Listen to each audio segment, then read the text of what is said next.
बिस्मिल्लाहिर्रहमानिर्रहीम अस्सलाम वालेकुम। Welcome to quick review. और quick review current affair series के अंदर आपका वेलकम है। और आज हम 3 जून के करंट अफेयर्स जो है डिस्कस करने लगे हैं, नेशनल और इंटरनेशनल। सबसे पहले हमारे पास है जी, एशियन डेवलपमेंट बैंक जो है उसने $800 मिलियन जो है वो पाकिस्तान के लिए अप्रूव कर लिए। ठीक है, और इससे क्या होगा कि पाकिस्तान के जो पब्लिक फाइनेंस है उसको बूस्ट मिलेगा। ठीक है, तो ये एक पाकिस्तान के लिए, पाकिस्तान के एक ऐसे टाइम पे, जिस टाइम पे बजट बना रहा है, तो पाकिस्तान को एक जरूरत थी एक ऐसी ग्रांट की कि जो बाकी इंस्टीट्यूशंस के दरवाजे भी खोले और पाकिस्तान के बजट के लिए कुछ फ्लेक्सिबिलिटी लेके आए। तो एक अच्छी न्यूज़ है, इसको डिस्कस करेंगे। नेक्स्ट हमारे पास है कि पाकिस्तान ने जो फॉरेन मिशन भेजा हुआ है इंडिया के अगेंस्ट में, जिसको हमने कल भी डिस्कस किया था, बिलावल भुट्टो की जो है वो सरकर्दगी के अंदर, तो उसने जो है वो ओआईसी से मुलाकात की है, ओआईसी के इनवाई से वाशिंगटन के अंदर। तो वहां पे जो है क्या बातचीत हुई, इसको डिस्कस करेंगे। नेक्स्ट हम बात करेंगे जी, पीएम मोदी जो है उनको 6 सालों में पहली बार जो है वो G7 के समिट में नहीं बुलाया गया, जो कनाडा के अंदर होने जा रहा है इसी मंथ में। ठीक है, तो ये एक बहुत बड़ी जो है वो डिसरिस्पेक्ट है इंडिया की, कि भाई इस तरह से बैक टू बैक जो है आप देख रहे हैं कि किस तरह से फॉरेन फ्रंट्स के ऊपर जो है उन्हें पसपाई का सामना करना पड़ रहा है। इसको डिस्कस करेंगे। नेक्स्ट हम बात करने लगे हैं जी, shadows of IMF looms over development kitty.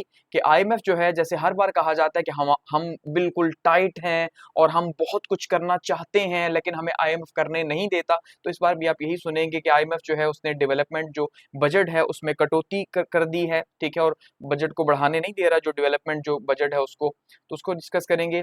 Next हमारे पास है यूके जो है वो क्या करेगा जी, वो हमने कल भी डिस्कस किया था कि किस तरह से वो अपने आप को अपग्रेड कर रहा है मुसलसल वॉर के लिए। और जो खास करके इस टाइम पे रशिया और यूक्रेन की वॉर जो बनी हुई है, जिस तरह से वो जो टर्न उसने लिया पिछले 2 दिनों के अंदर, तो हालात मजीद खराब होते जा रहे हैं। तो यूके मजीद जो है जी अपनी सबमरीन्स को बूस्ट करेगा, पुरानी सबमरीन्स को जो है वो चेंज करके अपग्रेड करेगा। ओकस के अंडर आपको पता है कि ये जो है 3 ममालिक का इत्तेहाद है, जो कि इंडो पैसिफिक के अकॉर्डिंगली बना था, लेकिन अब वो वहां पे भी उसको इस्तेमाल करेंगे और अपना जो है वो अपग्रेड करेंगे अपनी नेवी को। और लास्ट में बात करेंगे रशिया यूक्रेन डायरेक्ट टॉक्स जो हुई हैं कल। ठीक है, इसको डिस्कस करेंगे कि इसका क्या आउटकम रहा। और एक्चुअली में हम ये देखेंगे कि सीज फायर की जो कंडीशंस हैं वो रशिया ने क्या रखी हैं, और क्यों सीज फायर हम ये कह रहे हैं कि भाई यहाँ पे बहुत मुश्किल है, और यहाँ पे जो मैक्सिमम चांसेस है वो यही कहा जा रहा है कि भाई WW3 शायद जो है वो स्टार्ट हो चुकी है। हम ये देख रहे हैं कल से जो अटैक हुए हैं, ठीक है, और मुसलसल जो हो रहे हैं, तो इसको हम जो है डिस्कस करेंगे।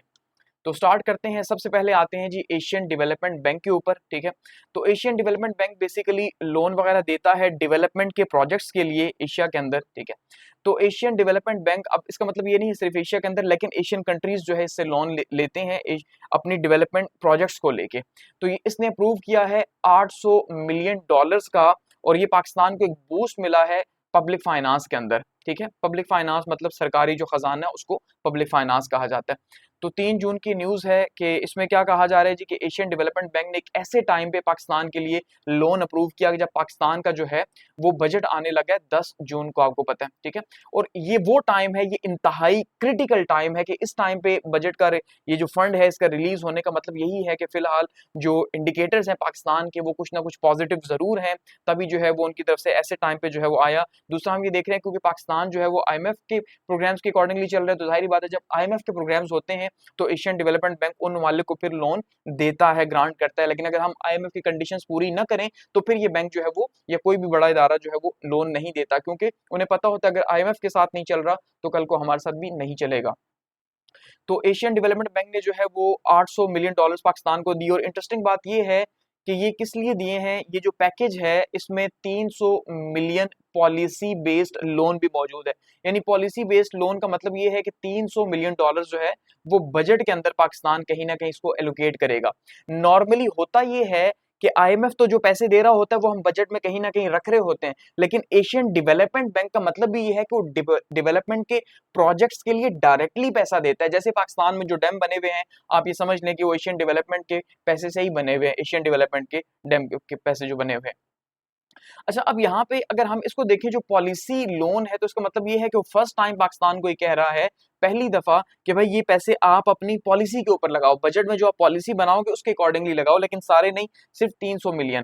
ठीक है, $300 मिलियन जो है लगाए जाएंगे, और पॉलिसी बेस्ड गारंटी जो है उनके पास मौजूद है अप टू $5 मिलियन की। ठीक है। तो ये एक पॉजिटिव एज है कि भाई वो पाकिस्तान को कम से कम इतना छूट दे रहे हैं कि पाकिस्तान अपनी मर्जी से उनके इस पैसे में से जो उन्होंने अप्रूव किया वो लगा सके। अदरवाइज वो हमेशा स्पेसिफाई कर देते हैं कि भाई आपने ये 500 ये 800 ये मिलियन यहाँ पे इस प्रोजेक्ट के अंदर लगाने हैं, तो फिर उसी प्रोजेक्ट में ही लगाने पड़ते हैं, ठीक है, क्योंकि वो गवर्नमेंट्स के ऊपर ट्रस्ट नहीं करते, वो डायरेक्टली प्रोग्राम्स को देते हैं। तो यहाँ पे जो है पहली बार ऐसा हुआ है, तो एक अच्छा है कि पाकिस्तान का बजट आने लगा है, तो पाकिस्तान को थोड़ा सा रिलैक्सेशन मिलेगी। इसमें जो गारंटीज हैं अगर उसमें हम देखें तो कहा जा रहा है जी 1 बिलियन एडिशनल फाइनेंसिंग भी हमें जो है कमर्शियल बैंक से मिलेगी इसके बदले में, क्योंकि जब इस तरह के इदारे देते हैं तो जाहिर बात है फिर और भी रास्ते खुल जाते हैं। तो एक ऐसे टाइम पे पाकिस्तान को जब पैसों की जरूरत है बजट के हिसाब से, तो ये एक अच्छा अच्छा जो है वो हम कह सकते हैं मूव है, और पाकिस्तान को जो सपोर्ट किया जा रहा है तो ये पाकिस्तान के लिए पॉजिटिव है। इससे कम से कम थोड़ा सा जो बजट का प्रेशर है, वो कि बजट बनाना तो उन्होंने IMF के अकॉर्डिंगली ही है, तो इसलिए आप ये ना समझें कि शायद ये इन्होंने पाकिस्तान को दिए हैं, ये इन्होंने IMF को दिए हैं या IMF ने खुद ही उनसे लिए हैं कि भाई दो मैं पाकिस्तान का बजट बना रहा हूँ। और इसमें कहा जा रहा है कि भाई पाकिस्तान इंस्टीट्यूशनल रिफॉर्म्स करेगा। अब इसका जो फोकस है, फोकस क्या है जी, टैक्स रिफॉर्म्स है पाकिस्तान का जो है, और ये जो यहाँ पे बजट दिया गया या ये जो अप्रूव हुए हैं 800 मिलियन, इनका भी फोकस यही है कि भाई पाकिस्तान रिफॉर्म्स करे, डिजिटलाइजेशन की तरफ जाए, प्राइवेट सेक्टर ग्रोथ की तरफ जाए, ठीक है। साथ में टारगेट बताए हैं कि भाई आपने ये काम करने हैं। इससे क्या होगा, इससे पाकिस्तान को फायदा होगा उनके अकॉर्डिंगली। वो कहते हैं जी वाइड रेंजिंग रिफॉर्म्स जो है पाकिस्तान को चाहिए टैक्स पॉलिसी के अंदर, ठीक है, हमारा टैक्स जो है कलेक्ट नहीं हो रहा, पब्लिक एक्सपेंडिचर्स के अंदर जो है वो चाहिए हमें, और सरकारी खर्चों के अंदर, और कैश मैनेजमेंट के सिस्टम में हमें चाहिए। साथ में प्राइवेट सेक्टर को आगे लेके आना है, डिजिटलाइजेशन करनी है। तो कुछ चीजें जो है उन्होंने बताई हैं कि भाई आप इन चीजों को बेहतर करें, ये जो पैसे मैं दे रहा हूँ आप इनको यहाँ पे यूटिलाइज करें और इनको बेहतर करें। तो चलें किसी भी मद में दिए कम से कम आए तो पाकिस्तान ही है, तो ये अच्छी न्यूज है। नेक्स्ट हमारे पास है जी कि भाई जो हमने डेलीगेशन भेजा हुआ था, आपको पता है हमने कल डिस्कस किया था कि 2 डेलीगेशंस पाकिस्तान ने भेजे हुए हैं इंडिया के जवाब में, कि इंडिया ने अपना एक डेलीगेशन जो है वो अपोजिशन पार्टीज का बनाया हुआ है, जो कि पूरी दुनिया में जाके जिसका काम है पाकिस्तान को बदनाम करना और जो है वो बताना कि भाई पाकिस्तान स्टेट स्पॉन्सर्ड टेररिज्म करता है। तो उसके अगेंस्ट में पाकिस्तान ने जो है वो एक बिलावल भुट्टो की जो है वो सरकर्दगी में भेजा हुआ मिशन जो कि वेस्टर्न कंट्रीज को हिट कर रहा है, और दूसरा हमने बात की थी कि भाई रशिया जो है वो भेजा हुआ है, और रशिया में जाके उसने जो है बातचीत करनी है और वहां पे बताना है रशियंस को कि बेसिकली इंडिया जो है वो इन्वॉल्व है, हम इस तरह का कुछ भी नहीं कर रहे। तो 2 मिशन यानी हमने भेजे हुए हैं। तो अब जो बिलावल वाला मिशन है उसने OIC के कन्वॉय से जो है मुलाकात की है, और वहां से जो है मीटिंग वगैरह हुई है उनकी। तो उसमें पाकिस्तानी जो डेलीगेशन है उसने वहां उनसे बातचीत की है और बताया है कि भाई ये जो इंडिया का पहलगाम अटैक है जिसका वो सारी रिस्पॉन्सिबिलिटी पाकिस्तान के ऊपर डाल रहा है, ऐसा हरगिज नहीं है कि हमने ये किया। उन्होंने बगैर सबूतों के, यानी बिलावल साहब ने बताया कि भाई उनके पास कोई एविडेंस नहीं है, लेकिन फिर भी वो पाकिस्तान को ब्लेम किए जा रहे हैं, और ये सारी एलिगेशंस एक बहाना है पाकिस्तान के ऊपर अटैक करने का या अनलॉफुल एक्शंस का। वो कह रहे हैं ये प्रिटेक्स है क्रॉस बॉर्डर मिलिट्री एक्शंस का, कि एक बहाना तराशा गया जो कि उन्होंने जो है वो बेसिकली मिलिट्री एक्शन लेना था। और किस लिए लेना था, क्योंकि उनके इलेक्शंस हैं, इंडिया के अंदर इलेक्शंस है, सारी बात है। और खास करके हम जब बंगाल की बात करते हैं तो बंगाल में आप देखें इस टाइम पे ममता बनर्जी की हुकूमत है, तो वहां पे इस टाइम पे टफ टाइम दिया जा रहा है मोदी साहब की तरफ से, और कैश करवाने की कोशिश की जा रही है, ये जो यहाँ पे पाकिस्तान के अंदर उन्होंने किया। हालांकि 2 दिन पहले उनके जो आर्मी के जो हेड हैं वो ऑलरेडी कह चुके हैं कि भाई जो है हमारा पाकिस्तान ने लॉस किया है, यानी हमारे जहाज गिराए हैं, लेकिन वो कहते हैं भाई इससे कोई फर्क नहीं पड़ता, ठीक है, हम प्रोफेशनल्स हैं तो नुकसान होते रहते हैं। पहले वो मान ही नहीं रहे थे इस बात को।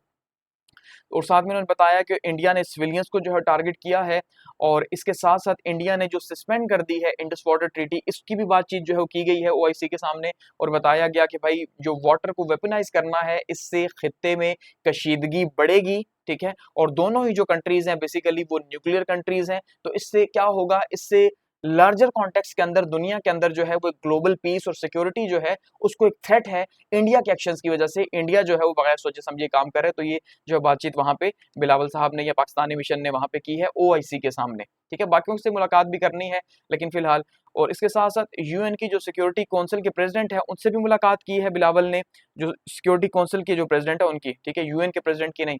तो वहां पे उनसे बातचीत की है और उनको बताया है कि भाई इंडिया जो है उसको इंटरनेशनल लॉ की कोई परवाह नहीं है। जिस तरह से IWT उसने जो है वो सस्पेंड की है, जाहिर बात है वो इंटरनेशनल लॉ के अकॉर्डिंगली आती है, तो उसने यूनिलैटरली इसको सस्पेंड कर दिया। तो इसके ऊपर पूछा जाए, कश्मीर डिस्प्यूट जो है वो इसके ऊपर बातचीत की जाए इंडिया के साथ, तो उन्होंने ये बातें जो है वहां पे की हैं। ठीक है, जिसमें उन्होंने एक तो ये जो उन्होंने यूनाइटेड नेशन की सिक्योरिटी काउंसिल जो है असेंबली जो है उससे जो मीटिंग की है, तो यहाँ पे उसको हाईलाइट किया अपने ट्वीट के अंदर, एक्स के अंदर, कि भाई उन्होंने मुलाकात की है। दूसरा यहाँ पे जो ओआईसी के डेलीगेशन के अंदर उन्होंने बातचीत की, तो उसको भी उन्होंने यहाँ पे एक्स के ऊपर हाईलाइट किया है। तो ये एक पॉजिटिव मूव है कि पाकिस्तानी जो डेलीगेशन है वो एटलीस्ट कुछ कर रहा है और कुछ पॉजिटिव कर रहा है एक ऐसे टाइम के दौरान जब इंडिया को सेटबैक्स मिल रहे हैं इंटरनेशनल फ्रंट के ऊपर, वहीं पे पाकिस्तान को लीड्स मिल रही हैं। तो ये पाकिस्तान के लिए बहुत पॉजिटिव है, समझ रहे हैं? तो ये पाकिस्तान के लिए बहुत बेहतर है, और खास करके इस तरह के जो हालात बने हुए हैं और इंडिया को नेक्स्ट टाइम इस तरह का कुछ करने से रोकने के लिए तब भी बहुत ज्यादा जरूरी है। तो किसी हद तक ये कामयाब हो रहे हैं उसके अंदर। नेक्स्ट हमारे पास है जी, मोदी साहब जो हैं उनको Modi not invited to G7 summit in Canada. ठीक है, 3 जून की न्यूज है कि जो मोदी साहब हैं उनको जो G7 का समिट है, ग्रुप ऑफ 7 जो हैं, या बेसिकली आप ग्रेट 7 कह लें कि बड़े बड़े 7 मुल्क हैं, उनका जो ग्रुप है हर साल उनका आपको पता है समिट होता है। ठीक है, तो उस समिट के अंदर मोदी साहब को इन्वाइट नहीं किया गया पिछले 6 साल में पहली बार। ठीक है, बावजूद इसके कि इंडिया जो है वो G20 का समिट 2023 के अंदर होस्ट कर चुका है, तो यानी ये हाई लेवल पे आ चुका है, जाहिर बात है, लेकिन फिर भी इनको नहीं बुलाया गया और उसके 2 रीजन जो है वो बताए जा रहे हैं। तो बेसिकली इंडिया के लिए कुछ ज्यादा अच्छी न्यूज हम देख रहे हैं नहीं है। तो इसमें जो नरेंद्र मोदी साहब है, जो 6 सालों में पहली बार G7 का समिट जो है वो अटेंड नहीं करेंगे, जो इससे पास्ट इवेंट्स अटेंड करते रहे हैं। और ये इवेंट जो है, ये जो समिट है, ओटावा कनाडा के अंदर जो है वो 15 से 17 जून के बीच में है। और इसमें जो है हम ये देख रहे हैं कि इंडिया को क्यों नहीं बुलाया गया, उसका जो रीजन है वो रीजन 2 बताए जा रहे हैं। इंडियन न्यूज़पेपर्स के अकॉर्डिंगली वो ये कह रहे हैं हमें इनविटेशन आया है लेकिन मोदी साहब जाएंगे नहीं, इसलिए क्योंकि हमारे जो ताल्लुकात हैं कनाडा के साथ वो अच्छे नहीं चल रहे फिलहाल। लेकिन हमारा जो मीडिया है या जो ग्लोबल मीडिया है उसके मुताबिक उन्हें भेजा ही नहीं गया इनविटेशन, तो जब भेजा ही नहीं गया तो अब जाएंगे कैसे? समझ रहे हैं ना? तो कनाडा होस्ट कर रहा है, तो कनाडा ने आपको भेजा ही नहीं है, तो इसलिए जो है ये इंडिया के लिए काफी ज्यादा जो है वो डिसरिस्पेक्ट है। लेकिन इंडिया के अंदर ये बताया जा रहा है कि भाई मुझे बुलाया है, मैं नहीं जा रहा, यानी ग्रुप ऑफ 7 इतने ग्रेट कंट्रीज आपको बुलाएं और आप कहें मैं नहीं आ रहा, भाई मेरा को मूड नहीं है, तो ऐसा हो नहीं सकता। अल्टीमेटली अपनी जो है वो बेइज्जती छुपाने के लिए आप ये कह सकते हैं। तो ये डिप्लोमेटिक स्ट्रेन और सिक्योरिटी कंसर्न्स जो है बताए जा रहे हैं, 2 वजूहात हैं। यानी एक तो इंडिया की डिप्लोमेसी फेल हो रही है, आपको पता है कि जो सिख की किलिंग्स हैं, ठीक है, जो सिख 2 सिख मारे हैं इंडिया ने, कत्ल किए हैं, और वो भी कनाडा के अंदर जाके को टारगेट किया गया, तो उसकी वजह से कनाडा के अंदर सिख बहुत ज्यादा नफरत कर रहे हैं। और कैनेडियन गवर्नमेंट जो है उसने ये इश्यू उठाया भी था इंडिया के साथ, जिससे काफी ज्यादा ताल्लुकात या इनकी गर्मा गर्मी भी हुई थी, समझ गए? तो इस वजह से जो है इनके ताल्लुकात अच्छे नहीं जा रहे इंडिया के कनाडा के साथ। तो कनाडा ने जो है वो इन्हें इनवाइट ही नहीं किया, सबसे इंपॉर्टेंट चीज ये है। दूसरा ये कहा जा रहा है कि भाई वहां पे हमें सिक्योरिटी थ्रेट्स भी हैं और सिक्योरिटी कंसर्न्स ये हैं कि सिख कहीं हमला ना कर दे मोदी साहब के ऊपर, इसलिए जो है वो हम नहीं जा रहे। तो इनकी जो फॉरेन मिनिस्ट्री है वो ये कह रही है कि हम जो है वो खुद से ही नहीं जा रहे, लेकिन एक्चुअल यही है कि भाई इनको बुलाया नहीं गया, इनके ताल्लुकात अच्छे नहीं है। तो इसका मतलब ये है कि अब इससे हमें क्या फायदा हो सकता है? देखिए, पाकिस्तान को हर जगह पे जहां पे आपका दुश्मन को नुकसान हो रहा हो वहां पे आप फायदा अपना ढूंढ सकते हैं, समझ रहे हैं ना? तो अगर इंडिया वहां पे नहीं है तो पाकिस्तान को फायदा है कि पाकिस्तान का एक डेलीगेशन ऑलरेडी जो है वो अमेरिका के अंदर बैठा हुआ है। तो इसका मतलब वेस्ट में कोई बहुत ज्यादा पॉजिटिव वाइब्स जो है वो नहीं है अमेरिका या कनाडा के अंदर इंडिया को लेके। तो ये टाइम है कि पाकिस्तान अपने लिए जो है वहां पे पॉजिटिव बीज जो है बो सकता है, उन्हें बता सकता है भाई इंडिया के बारे में मजीद एक्सपोज कर सकता है।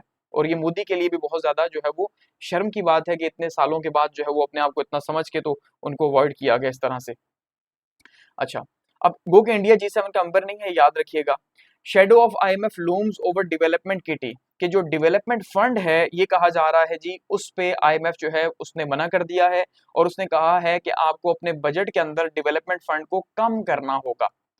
समझ गए हैं? इसका मतलब ये है कि हर बार जैसे कहा जाता है कि भाई हम तो बहुत करना चाहते हैं आवाम के लिए लेकिन हमें IMF नहीं करने देता, और ये सारा कसूर पिछली गवर्नमेंट का है कि उसकी वजह से हम नहीं कर पाते। तो इस बार भी आपको वही सुनने को मिलेगा कि भाई IMF जो है उसने मना कर दिया, वो ये कह रहा है कि भाई आप जो है वो डेवलपमेंट के प्रोजेक्ट्स को कम करो। तो हुकूमत इस टाइम पे अंडर प्रेशर है जी, ये कहा जा रहा है किसकी तरफ से? IMF की तरफ से। और पाकिस्तान की जो फेडरल गवर्नमेंट है वो इस टाइम पे जो पब्लिक सेक्टर डेवलपमेंट प्रोग्राम्स हैं उनमें 20% कटौती कर रही है, ठीक है, IMF के कहने के ऊपर, जिसमें जो अपकमिंग फिस्कल ईयर है यानी जो बजट अभी आने लगा है उस बजट में उसको रिड्यूस करके 880 बिलियन तक जो है वो लाया जाएगा, ये कहा जा रहा है। और इसमें जो कटौती की जा रही है वो IMF के कहने पे की जा रही है। और ये कहा जा रहा है कि भाई इसमें अब जो है वो पार्लियामेंटेरियंस या स्कीम्स वगैरह जो पार्लियामेंटेरियंस को पैसे वगैरह मिलते हैं शायद वो भी शामिल होंगे और उनको उनके हलकों के अंदर काम के लिए पैसे नहीं दिए जाएंगे या महदूद किए जाएंगे इस हवाले से। ठीक है, इसके अलावा रोड बिल्डिंग के जो प्रोजेक्ट्स हैं, रोड्स वगैरह जो बन रही हैं, उसको भी जो है उसके पैसे भी कम किए गए हैं और बलूचिस्तान हाईवे जो है उसके लिए 120 बिलियन जो है वो के मुख्तस किया गया है। लेकिन साथ साथ बहुत सारे प्रोजेक्ट्स जो हैं एनर्जी के हैं, वाटर के हैं, एग्रीकल्चर के हैं, हाउसिंग है, ठीक है, सोशल डेवलपमेंट है। तो ये बहुत सारे सेक्टर्स जो कि बजट में जाहिर बात है इनको हिस्सा मिलता था, इन सब के जो है वो कुछ ना कुछ कटौती होने जा रही है और सब ही जो है वो टारगेट होंगे, यहाँ तक कि एजुकेशन का बजट भी जो है वो टारगेट होगा। तो प्लानिंग मिनिस्ट्री जो है उसका ये कहना है कि भाई उन्होंने एक तो बैन कर दिया, किस बात को बैन कर दिया कि जो डेवलपमेंट लेवल प्रोजेक्ट्स हैं आईएमएफ जो है वो उनको पास ही नहीं कर रहा, तो इसलिए हमने फिलहाल उसको बैन कर दिया है। और वो ये कह रहे हैं भाई कि हमारा जो फोकस है वो फॉरेन फंडिंग के ऊपर हो सकता है कि वहां से हमें पैसा मिले तो फिर हम इन प्रोजेक्ट्स में लगा सकते हैं, अदरवाइज हमारे पास इस तरह से नहीं है कि हम इतने पैसे लगा सके। तो जो डेवलपमेंट प्लान के जो स्टैंड्स हैं अगर उसमें हम देखें तो कहा जा रहा है जी 4.03 ट्रिलियन तक रखे गए हैं और इसमें भी खास करके सिंध और पंजाब को ज्यादा पैसा दिया जाएगा क्योंकि ये रेवेन्यू ज्यादा जनरेट करके देते हैं। बलूचिस्तान और केपी को नहीं दिया या कम दिया जाएगा, ठीक है, इसकी मद में। अब जो डेवलपमेंट गोल्स हैं अगर उसकी बात करते हैं बजट के अंदर तो अब वो नीचे जा रहे हैं, तो जाहिर बात है उससे ओवरऑल इकोनॉमी के ऊपर भी काफी ज्यादा जो है वो असर पड़ेगा, ठीक है, और एक नेगेटिव इम्पैक्ट भी होगा। तो जो एहसन इकबाल साहब हैं प्लानिंग के मिनिस्टर जो हैं वो क्या कह रहे हैं, वो कह रहे हैं जी कि जो सीवियर फिस्कल कंस्ट्रेंट्स हैं वो कहाँ कहाँ पे आएंगी, वो काफी सारे जो है वो इदारों के अंदर आएंगी जहां पे हम पैसे इस बार नहीं रख सकेंगे, हमारी जहां पे कैपेसिटी नहीं है। साथ में उन्होंने ये कहा कि जो सूबे हैं वो अपना पैसा आप खुद इस्तेमाल करें, हमसे ज्यादा उम्मीद न रखें, क्यों कि वो अपना पैसा खुद इकट्ठा कर रहे हैं। जो एहसन इकबाल साहब वो कह रहे हैं, वो कहते हैं जी हमारा जो इकोनॉमिक ट्रांसफॉर्मेशन है वो 5 ईज फ्रेमवर्क के ऊपर है और उड़ान पाकिस्तान के ऊपर है। आपको याद होगा पिछले साल उड़ान पाकिस्तान जो है वो दिया था, ठीक है, गवर्नमेंट ने, और कहा था कि भाई हम उड़ान पाकिस्तान के तहत जो है वो आगे लेके जाएंगे, इसकी वीडियो मैंने ऑलरेडी बनाई हुई है। और साथ में कह रहे हैं कि हमारा जो एफबीआर का जो शॉर्ट फॉल है उसको भी हम रिकवर करने की कोशिश करेंगे और जो फेडरल प्रोजेक्ट्स हैं 100 के करीब, ठीक है, जिनकी वर्थ बन रही है 1 ट्रिलियन की, उनको भी कैप कर दिया जाएगा, उनको भी या तो शॉर्ट कर दिया जाएगा या बंद कर दिया जाएगा। 100 ट्रिलियन की 1 ट्रिलियन की, ठीक है, 1 ट्रिलियन की, इसका मतलब बहुत बड़ी जो है वो कटौती होने जा रही है। लेकिन वो कह रहे हैं कि हम जो बड़े इनिशिएटिव्स हैं उनके ऊपर पैसा लगाएंगे क्योंकि हम स्ट्रेटेजिक बजट बनाएंगे। हमने लास्ट में डिस्कस किया था कि हुकूमत ने कहा था हम स्ट्रेटेजिक लॉन्ग टर्म का बजट बनाएंगे, रिफॉर्म्स लेके आएंगे और उन प्रोजेक्ट्स पे लगाएंगे जो लॉन्ग टर्म के लिए हमारे लिए बहुत ज्यादा जरूरी हो, ठीक है। तो दयावर भाषा डैम का वो कह रहे हैं हम पैसे रखेंगे, सक्खर से हैदराबाद जो मोटरवे है उसके पैसे हम रखेंगे, ठीक है, और तब भी हम जाके जो है वो कोशिश करेंगे कि हम $1 ट्रिलियन की इकोनॉमी 2035 तक बन सके, ये उनकी तरफ से कोशिश है। इसके अलावा आजाद जम्मू कश्मीर और जीबी का जो है उसमें भी कट आएगा बजट के अंदर, ठीक है, और 16% जो है वो एजेके और जीबी के बजट में भी कट आएगा, यानी छोटे इलाकों को टारगेट किया जा रहा है तो वहां से डिस्पैरिटीज बढ़ेगी, अल्टीमेटली नफरत ज्यादा बढ़ेगी। पहले 75 बिलियन था, अब जो है वो 63 बिलियन इनको दिया जाएगा। इसी तरह से साइंस और टेक्नोलॉजी के अंदर भी जो है पैसे काटे जा रहे हैं, पहले 62 बिलियन था, अब 53 बिलियन जो है दिया जा रहा है, तो हम साइंस में भी पीछे ही जा रहे हैं। इसका मतलब जहां जहां बजट कटेगा वहां वहां बहुत ज्यादा इसका जो है इम्पैक्ट जाहिर बात है आएगा। इसी तरह से जो गवर्नेंस रिलेटेड प्रोजेक्ट्स वगैरह हैं उनमें भी जो है वो काटे जाएंगे। पहले 17 बिलियन जो है वो फेडरल गवर्नमेंट के पास गवर्नेंस रिलेटेड आते थे, अब 9 बिलियन आएगी, इनको भी आधा कर दिया गया है, ठीक है। तो अल्टीमेटली उसके अंदर भी जो है काफी ज्यादा असर हमें देखने को मिलेगा। तो इससे क्या होगा, जो छोटे इलाके हैं जैसे सिंध है या पंजाब है उसको काफी ज्यादा जो है वो एक तो सॉरी सिंध और पंजाब को फायदा होगा और जो बलूचिस्तान और केपी हैं उसको नुकसान होगा इसके मद में। बात करते हैं जी यूके जो है वो क्या कर रहा है जी, वो एक्सपेंड कर रहा है अपना जो सबमरीन का फ्लीट है ताकि वो बूस्ट कर सके वॉर फाइटिंग रेडीनेस को, ठीक है।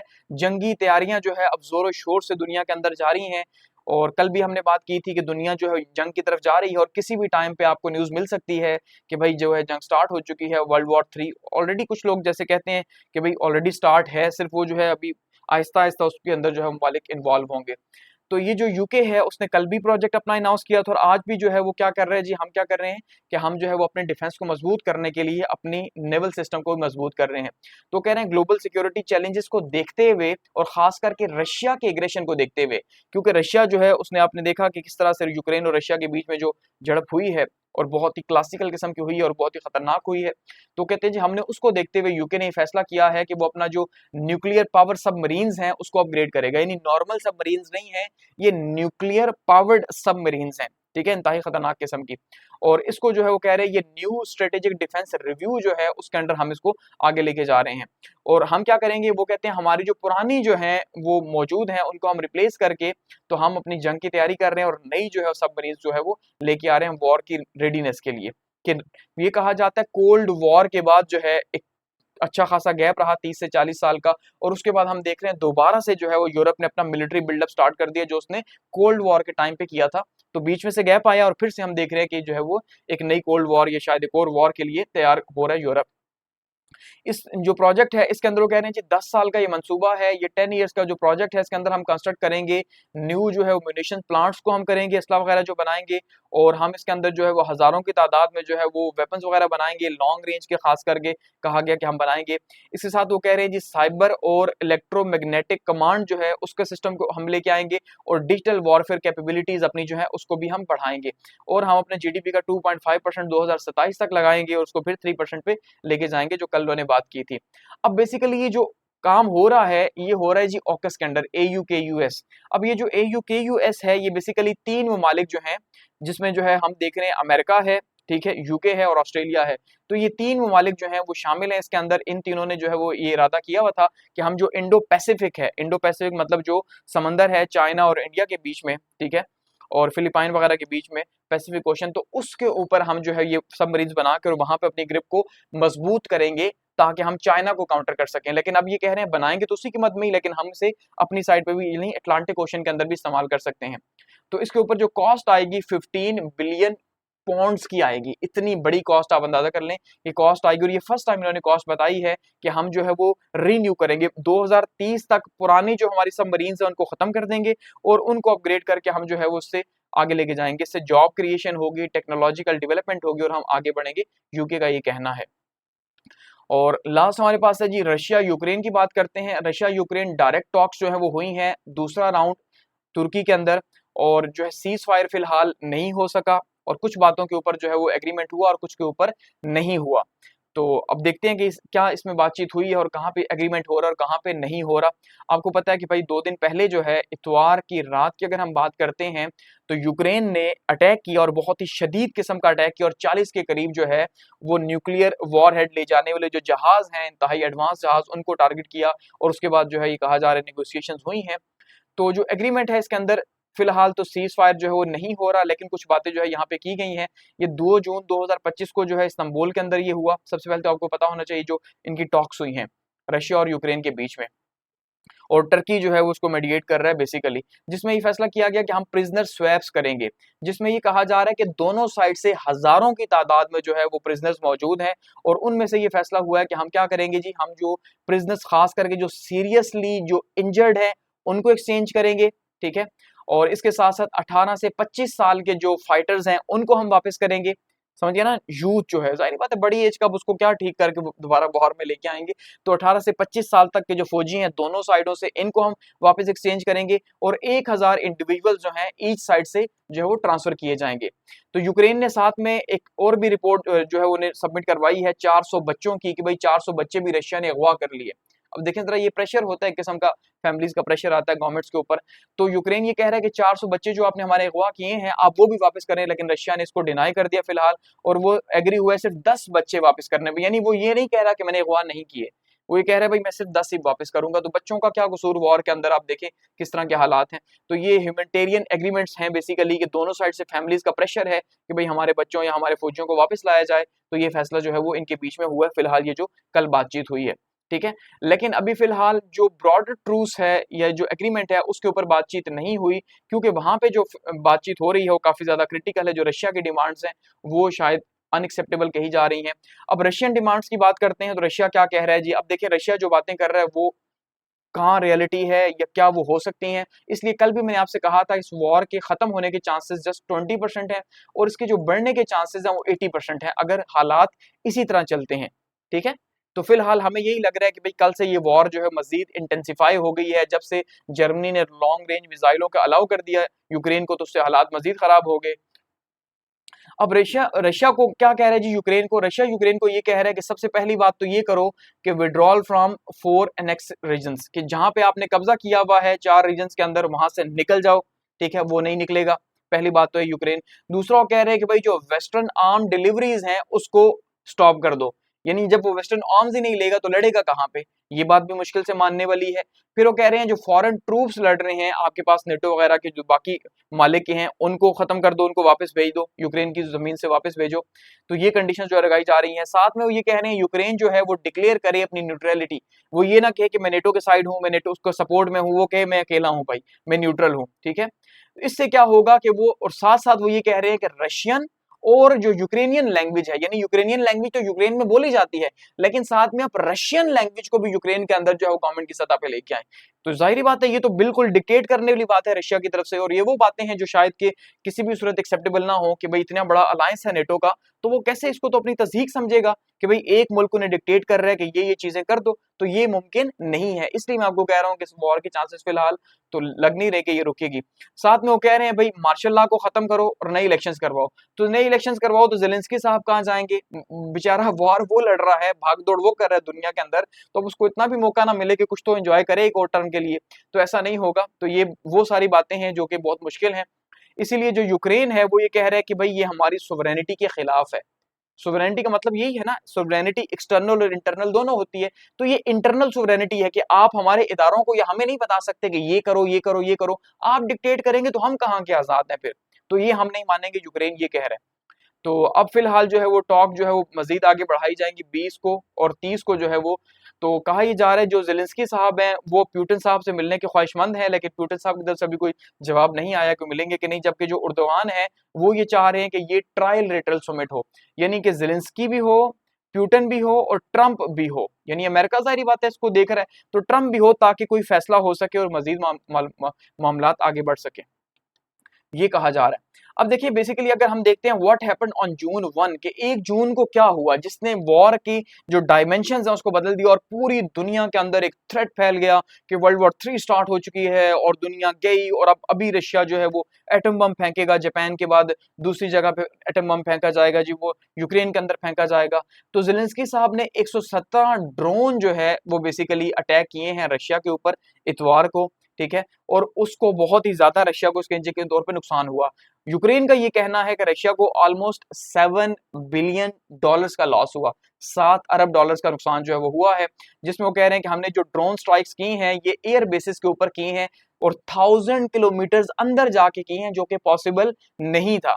वो ये कह रहे हैं कि हमने मुख्तलिफ एयर बेसिस को, यहाँ तक के एक एयर बेस को हमने 43,000 किलोमीटर जो है वो आगे जाके उसको टारगेट किया, इतना ज्यादा जो है 4300 किलोमीटर, और दूसरी को 1800 किलोमीटर, जबकि इतना ज्यादा आगे के जो है वो इनका सिस्टम ही नहीं है ड्रोन्स का। तो वो इन्होंने कैसे किया, उसमें ये कह रहे हैं कि हमने ये ऐसे किया, बेसिकली हमारी जो SBU है यानी इंटेलिजेंस एजेंसी जो है, ठीक है, हमारी जो जैसे हमारी ISI है, तो इस तरह से इनकी जो इंटेलिजेंस एजेंसी है उसने ये बहुत लंबे अरसे से प्लान किया, या ऑलमोस्ट 1 साल से वो प्लान कर रहे थे। उन्होंने क्या किया, उन्होंने बेसिकली जो ड्रोन है उनको स्मगल किया रशिया के अंदर, बहुत आगे तक उन्होंने स्मगल किया, किसके थ्रू, ट्रक्स के थ्रू, उन्होंने ट्रक्स के अंदर जो है वो छुपा के इन ड्रोन्स को आगे रशिया में भेजा, ठीक है, और 41 रशियन हैवी बॉम्बर्स जो है उसको नुकसान हुआ, क्योंकि अब बेसिकली वो जो ट्रक भेजे गए थे वो ऊपर से खुले और उसके बाद वो वहां से उड़े, रशिया के अंदर से ही वो उड़े, उन्होंने इस तरह से रशिया के अंदर ही ड्रोन भेज के वहीं से उड़ाए हैं, वरना तो पॉसिबल नहीं था।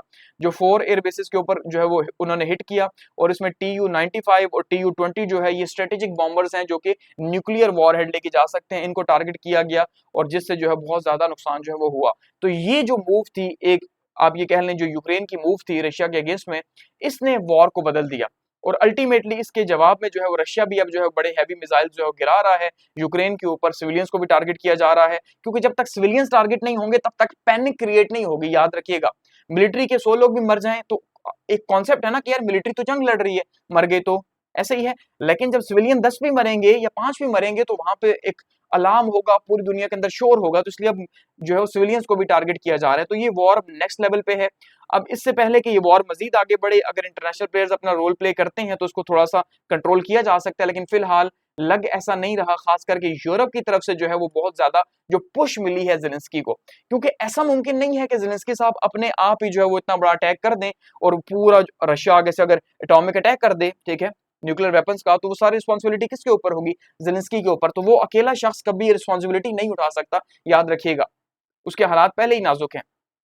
इसका मतलब ये है कि यूरोप जो है वो बैक कर रहा है, यूरोप ने ये बात कही भी है, थपकी दी भी है कि भाई जो दिल है करो, हम तुम्हारे साथ खड़े हैं। तो इससे हमें आइडिया हो रहा है कि अब नेक्स्ट टारगेट रशिया के जो है वो दूसरे ममालिक भी हो सकते हैं, फ्रांस भी हो सकता है, जर्मनी भी हो सकता है। तो ये जो वॉर है यूरोप की, यूरोप के अंदर ये मजीद फैलने के चांसेस है। इसी वजह से कहा जा रहा है भाई WW3 जो है वो बिल्कुल सर पे खड़ी है, और किसी भी टाइम पे आपको न्यूज मिल जाएगी कि भाई ये वॉर जो है इसके अंदर दूसरे ममालिक भी कूद पड़े हैं, ठीक है, और रशिया ने उन ममालिक के ऊपर भी अटैक कर दिया, और एक जो है वो ग्रेटर वॉर। और उसके बाद क्या, रशिया को अपने बचाने के लिए जाहिर बात है जब सर पे पड़ती है तो क्या करेगा, वो एटम बम भी गिराएगा। समझ गए हैं? तो ये हालात हैं फिलहाल तक के।